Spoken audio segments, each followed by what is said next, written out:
Fit fam, what is going on? Welcome back to the YouTube channel. Thank you so much for being here. Before we get into the YouTube video, I want to let you know my goal is to make at least one YouTube video per week. So please make sure you subscribe to the channel, you like this video so you can get new notifications of when I release new videos. In today's video, I want to talk to you about the number one thing you need to do after each and every single game. So if you're watching this video right now and you follow me, I know you want to improve. One of the most important things that you need to do after every single game is game analysis. You need to start analyzing your game and really being able to pick apart your game from a positive standpoint and a negative standpoint. Game analysis is very important because at the end of the day, video doesn't lie. As a footballer, your biggest test of the week to see how well you've prepared and to see how well prepared you are is match day. If you've properly prepared in team training, in individual training, by doing all those little extra bits that I talk about all over my social media, taking care of your nutrition, taking care of your recovery from a sleep standpoint, from a meditation standpoint, from a stretching standpoint, from taking care of your hydration, from taking care of your mindset, that breath work, being able to relax during stressful situations, you will be well prepared for your match. But if you didn't do all those little extra things, you may not be well prepared, you may not perform your best. But if you do all the little extra things that I always talk about, I promise you that you will perform your best. So first things first, you need to discover what type of person you are, what type of player you are. We always talk about this, the ability to self-analyze yourself. And based off of that, you can do your game analysis directly after the game, or you can let the game sit for a couple days, maybe 1 to 2 days, and then you can go back to the game. I think this really depends on whether you have the game video or not. If you have the game video, you do have the luxury to wait a little bit. If you don't have the game video, I'm going to talk about another technique you can do with a notebook and a pen or a computer and the ability to type that can serve the same purpose as having the video. Obviously, if you have the video, it's much better. But if you don't have the video, I really recommend that you don't wait after your game and you do it directly after the game so the game is fresh in your mind. So personally, since football is such a big part of my life, and I know it is for you as well, I like to directly watch that game afterwards. Something that I'm personally working on. Sometimes I let the game get to me too much and it affects my mood for the rest of the day. And that's just the truth. I willingly admit that, and it's something that I need to work on. If I play well and the team wins, I'm in a better mood. If I play poorly and the team loses, I'm in a worse mood. It's something that I need to work on, the ability to emotionally detach. My boy Jocko always talks about it, but it's nothing I judge myself for. We all have flaws, and it's just something that I need to work on. So from here, I'm going to get into 8 specific points to help you properly analyze your game. So number 1, sit down in a comfortable place. I like to do it in the bath. You can do it at your kitchen table, wherever you feel relaxed, comfortable, and you can be focused. And also, before we get into this, make sure you eat a good meal and you help yourself refuel, take a couple hours, rest, and then go back and watch the game. It doesn't need to be directly after the match. So first thing I do is I watch half by half. I watch the full entire macro game. So based off of the macro game, watching half by half, I take out my notepad and I write the exact minute and second that I see myself taking an action, whether it's touching the ball, whether it's defending, whatever it is, I write down that exact minute and that exact second. So after watching the entire macro game, I can come back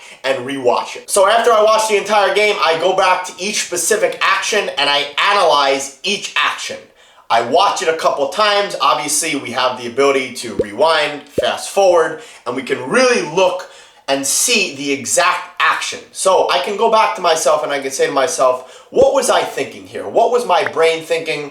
What did my body do? Was this the right action, or was there a better action that I could have done? Based off of that thought, I write my notes down and I move on. So if it was a good action, I do 3 specific things. So the first thing I do is, if it was a good action, I commend myself for it, I write down the action, and then I make sure to work on that exact action during the training week. You may say to yourself, you may say to me, but it's a good action, Rick. Why would you repeat it? Why would you do it again? Because working on your strengths is as or more important than working on your weaknesses, especially when you get to the next level. Personally, for me, one of my strengths is being able to ping the ball with both feet. So for example, if I say to myself, wow, I really hit a nice diag with my right foot there, let's continue to work on that because I want to make it even better. So for example, if I hit the target 95% of the time, my goal for the next game is to hit that target 96 to 97% of the time. And we do that by working on those specific actions, those specific game actions during the training week. So the second thing that I do, if it was a good action, I help my future self and I screen record that action and then I put it away for later use, for highlight films, etc. So if you do not know how to do this, I will tell you real quick, and hopefully I can put something here down below in this YouTube video to show you exactly how to do it, but it's very, very simple. So if you have a MacBook, sorry, I don't know how to use Windows, that's my bad. All you have to do is you hit Command, you hit Shift, and you hit 5, and you can screen record the entire screen. So what I do is I screen record that exact action, and then I'll put it in my computer, and I'll name that exact action. So for example, right-footed diagonal ball into Richie. Then I put that into a separate folder that has all my highlights in there, all my actions from all the entire games that I played for the season.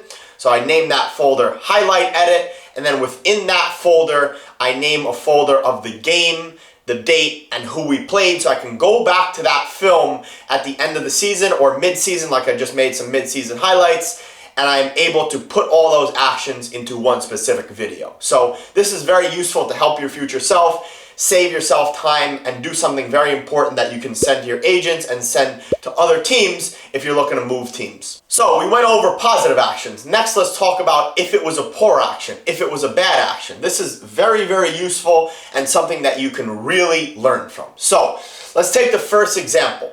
If you go back and it was a poor action, whether it was a poor decision, maybe it was a technical error, you got to go back and you got to specifically analyze that. So let's take a quick example. If I'm playing center defensive mid and I mistrap the ball off a throw-in and I take a poor touch, so what I'll do during a training week is I'll take my outside back and I'll say, bro, can you just work with me for 5 to 10 minutes? I take him and I tell him, bro, throw me 10 to 20 balls and let me work on this specific action that I didn't do well last game. So what I'll do is I'll do a game-specific movement. I'll move quickly, explosively, and fluidly into that throw, and I'll trap that ball, take a forward touch, take a backwards touch. I'll work on all specific technical aspects of the game when I receive the ball off of a throw-in. So based off of that, I'm working on a specific technical error that I screwed up on last game, and hopefully I'll improve it the next game. If it was a tactical error, I make sure to be mindful and aware during the training week to work on it, and also obviously during the next game. So for example, if I'm playing as a center defensive mid, personally, I always love to get on the ball, and one of the critiques that I've had from players at a higher level or my coaches, bro, you come too close to the ball, get higher up the pitch through the lines, especially if the center back is good on the ball, and let the center back play you through the lines so you can get the ball higher up the pitch and we can go forward and take more positive actions more quickly. So if that's the case, I'll work on that during training. So for example, maybe I'll be able to get on the blind side of defenders during training, get the ball higher up the pitch, and then during the next game, I make sure to do the same thing. So number one thing is awareness. So that's why we do game analysis. We're looking to be aware of our actions. Like I said, based off of all the actions in the past game, you can work on all that stuff during the training week. So like I said, the main goal is based off of your positive and negative actions during the last game.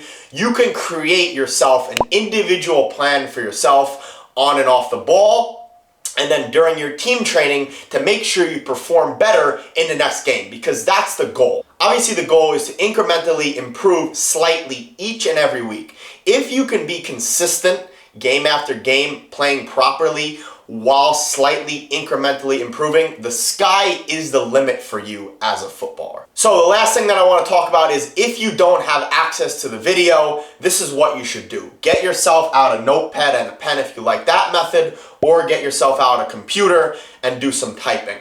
So write down what you remember that you did well and what you did poorly. And based off of what you did well and based off of what you did poorly, like I just talked about with the video, create yourself a training plan for the week, for your individual training, and for your team training to improve. So let's give you a couple other examples. Maybe you got bodied off the ball a couple times during a game. So maybe you want to work on your core, your legs, and your upper body a little bit more during the week. So maybe you made a couple technical errors during the game, whether it's your first touch, out of the air, on the ground. All you got to do is ask a teammate, bro, can you just work with me for 10 to 15 minutes after training? Have them zip some balls into you, take proper first touches, do it with pace, do it with speed, and do it with intensity. Also, what you can do is obviously go to a wall, work on the wall, get a ton of repetitions. But this is all based off of your actions. So properly analyze your game, do the best you can without the video that you have. Write down those things and make sure you work on those during the training week. Like I said before, the main goal for you is to slightly, incrementally improve each and every week. Do not judge yourself too hard. This is the beautiful game. I know you love it. I personally love it too. Worry about just those slight incremental improvements. You're not going to improve overnight. Trust me, this takes years and years and years and years. If you commit to improving, which I know you are since you've watched this long, since you follow me on all my social medias, which I hope you do, you will improve. It just takes consistency, patience, persistence, and tons of hard and smart work. Thank you so much for watching the video. If you enjoyed this video, please hit that like button, please hit that subscribe button, and let me know what else you would like to see in the coming YouTube videos. Have a great rest of the day. Stay safe, stay healthy. Deuces.